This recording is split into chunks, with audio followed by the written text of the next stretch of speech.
அன்புள்ளம் கொண்ட கடகராசினியர்களே, உங்கள் அனைவருக்கும் அமிர்தாஜோதின் சார்பாக என்னுடைய பணிவான வணக்கங்கள்.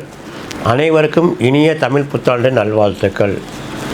கடகராசி நேயர்களே, பிறக்கின்ற தமிழ் வருடம், இந்த பிரபவ வருடம் எப்படி இருக்க போகுது அப்படிங்கிறது நம்ம பார்க்க போகிறோம். இந்த பிறக்கின்ற தமிழ் புத்தாண்டில் சித்திரை மாத பலன்கள், நாங்கள் மாத பலன் சொல்லிட்டு போகிறோம் இல்லையா, அந்த மாத பலன் சித்திரை மாத பலன்கள் நம்ம கடகராசினருக்கு எப்படி இருக்க போகுது அப்படின்னு பார்க்க போகிறோம். இந்த மாதம் பொதுவாகவே இந்த வருட பிறப்பில் ராஜா குருவாக வருவார், செவ்வாய் மந்திரியாக வருவார். அந்த மாதிரி வரும்போது இந்த பொதுவாகவே ராஜா குருவாக வரும்போது காலத்தில் மழை பெய்யும். சந்திரனுக்கு அதிபதி தானே நீங்கள் எல்லாம், காலத்தில் மழை பெய்யும், பயிர் பொருள்லாம் நல்லாயிருக்கும். அதெல்லாம் இந்த பஞ்சாங்கத்தில் இந்த பொது பலன்லாம் போட்டிருப்பாங்க. அதெல்லாம் நம்ம அடுத்து விரிவாக சொல்ல போகிறோம். இருந்தாலும் நம்மளுடைய கடகராசினியர்களுக்கு பிறக்கின்ற இந்த மாதத்திலேயே முதல் மாதமான சித்திரை மாதம் எப்படி இருக்க போகுது அப்படின்னு பார்க்க போகிறோம்.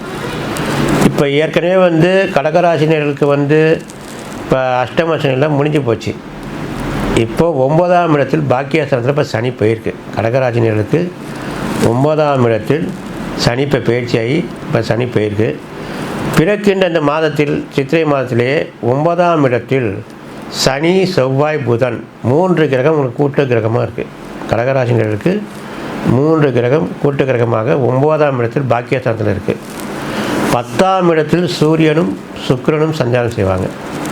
பிறக்கின்ற இந்த வருடத்திலே 10ஆம் இடத்தில் சூரியனும் சுக்கிரனும் சஞ்சாரம். அப்போது இந்த கடகராசினியர்களுக்கு உங்களுக்கு 10ல் தொழில் சூரியன் இருக்கிறதுனால அரசாங்க உத்தியோகத்திற்கு ஏற்கனவே நீங்கள் பதிவு செய்திருந்தால் இந்த மாதம் உங்களுக்கு சாதகமாக இருக்கும். சில பேருக்கு அரசாங்க கடகராசினியர்கள் எல்லாருக்கும் சொல்ல முடியாதுங்க.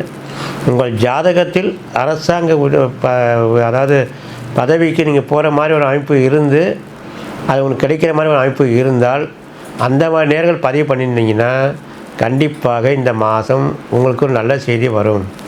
அரசாங்கம் சம்பந்தப்பட்ட பணம் யாராவது இது வரைக்கும் வரல, நம்ம எழுதி போட்டிருந்து இன்னும் வரல, இல்லை நம்மளுக்கு வர வேண்டிய பணம் இருக்குன்னா அந்த நேர்களும் சரி, இல்லை வேலைவாய்ப்பு ரீதியாகவும் சரி வர்றதுக்கான மாதம் உங்களுக்கு கடகராசிக்கு அது ஒரு நல்ல அமைப்பாக இருக்கும்.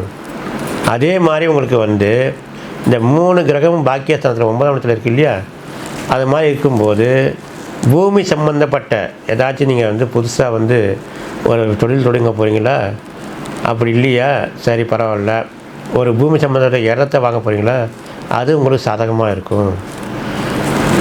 அதே போல் உங்களுக்கு 8ல் இப்போ ராகு, உங்களுக்கு 2ஆம் இடத்தில் உங்களுக்கு கேது இருக்குது. கடகராசினியர்களுக்கு 2ஆம் இடத்தில் கேதுவும் 8ல் ராகும் இருக்கிறாரு.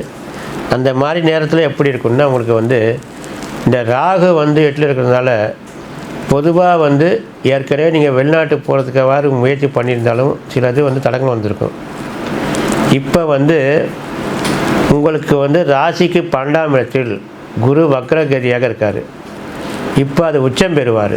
அதனால் நீங்கள் இப்போ இதுக்கு முன்னால் பதிவு பண்ணியிருந்தாலும் இல்லை இப்போ புதுசாக பதிவு பண்ண போனாலும் இந்த மாதத்தில் உங்களுக்கு அது சாதகமாகவே இருக்கும்.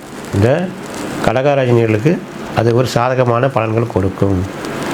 சில ஜாதகம் இப்போ நம்ம இந்த மாத பலன் எப்படி சொல்கிறோம் இல்லையா, இந்த மாதத்தின் கிரகநிலை வச்சு மட்டும்தான் நம்ம சொல்கிறோம்.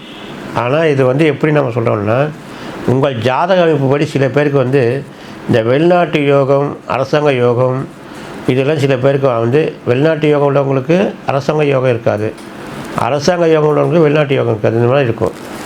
அந்த மாதிரி உள்ள அமைப்புக்காரங்களுக்கு இந்த மாதிரி நேரத்தில் கரெக்டாக இருக்கும் அப்படிங்கிறத நம்ம சொல்கிறோம். இதுதான் பொது பலனாக சொல்கிறோம். நம்ம எல்லாருக்கும் இது டோட்டலாக கடகராசிக்காரர்களுக்கு எல்லாமே அப்படி நடக்குதுன்னு சொல்லலை. அந்த அமைப்பு உள்ளவங்களுக்கு இந்த மாதிரி இருக்கும்.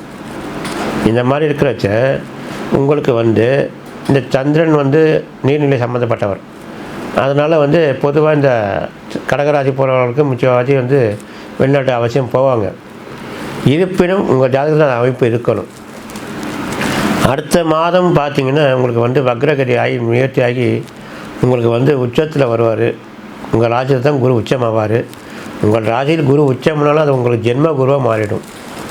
உச்சம் பெற்ற குருவாக இருந்தாலும் உங்களுக்கு உங்கள் ராசிக்கு அது ஜென்ம குருவாக மாறிடும். அது வந்து அடுத்த மாத பலன் அந்த மாதிரி வானம் எப்படி இருக்கும் அதெல்லாம் பார்ப்போம். இப்போதைக்கு வந்து உங்களுக்கு வந்து 9ஆம் இடத்தில் உங்களுக்கு எப்படின்னா பாக்கியாதிஸ்தானத்தில் உங்களுடைய ராசிக்கு 12ஆம் அதிபதி புதனும் செவ்வாயும் மீண்டும் சனியும் சேர்ந்திருக்கிறதுனால குழந்தைகளுக்கு படிப்பு ரீதியாக செலவு பண்ணுற நேரம் உங்களுக்கு இந்த மாதத்தில் கொஞ்சம் அதிகப்படியான செலவுகள் வரும். குழந்தைகளுக்கு வந்து புதுசாக இப்போ காலேஜ் சேர்க்கணும், இல்லை புதிய கல்வி முயற்சின்னா அந்த பணம் வந்து இப்போ படிப்புக்காக கொஞ்சம் விரயம் பண்ணுற மாதிரி நம்ம கடகராசினர்களுக்கு அமையும். இதெல்லாம் நம்மளுக்கு ஒரு சுப செலவு தானே. ஒரு வீடு கட்டுறது, இடம் பார்க்குறது, வெளிநாட்டு போகிறது, குழந்தைங்க படிப்புக்காக நாங்கள் கொடுக்குறதுனா ஒரு சுப செலவுகள் தானே. அதெல்லாம் நல்லது தானே, நம்மளுக்கு லாபகரமாக தானே இருக்கும். ஒரு புதிய முயற்சிக்காக நாங்கள் முதல் போகிற மாதிரி தானே. அந்த மாதிரி சூழ்நிலை தான் இப்போ வந்து கடகராசினர்களுக்கு நடக்க போகுது. இந்த மாதம் அதெல்லாம் உங்களுக்கு வந்து சாதகமாக தான் இருக்குது. அதனால் நீங்கள் பயப்பட வேண்டியதில்லை. கடகராசினர்களுக்கு வந்து இந்த மாதத்தில் எப்போது சந்திராஷ்டமோ அப்படிங்கிறது நீங்கள் மட்டும் பார்த்துக்கணும். அந்த மாதிரி பார்த்துங்க. அந்த மாதிரி சந்திராஷ்டமம் இல்லாத நாளில் வந்து நீங்கள் உங்களுக்கு வந்து தேவையான இந்த முயற்சிகளை செஞ்சு பாருங்கள். அது உங்களுக்கு கண்டிப்பாக பலன் கொடுக்கும். அதே மாதிரி ஒவ்வொரு மாதத்துக்கும் எப்படி இருக்கும் அப்படிங்கிறதெல்லாம் பார்க்க போகிறோம். நம்ம கடகராசினர்களுக்கு பொறுத்த வரைக்கும் இந்த மாதம் ஒரு பிறந்த இந்த தமிழ் வருடம் உங்களுக்கு சாதகமாகவே இருக்குது. மீண்டும் உங்களை சந்திக்கிறோம். அனைவருக்கும் தமிழ் புத்தாண்டு நல்வாழ்த்துக்கள்.